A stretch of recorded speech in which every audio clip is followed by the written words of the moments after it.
Hi, I'm Luna. Welcome back to my channel. In today's video, I'll guide you how to change date and time on Android. Open the settings menu. This is the main control center where you can manage and customize all your device's features.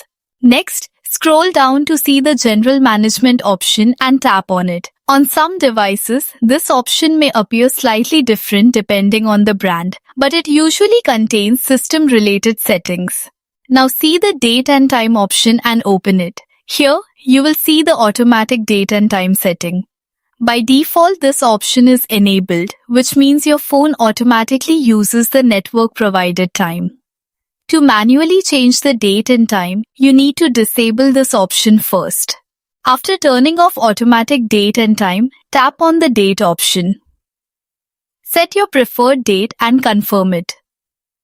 Then tap on the time option and adjust the time according to your preference.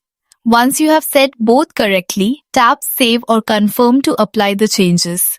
If you found this guide helpful, don't forget to like, share and subscribe to Quantum Tech Lab for more easy tech tutorials.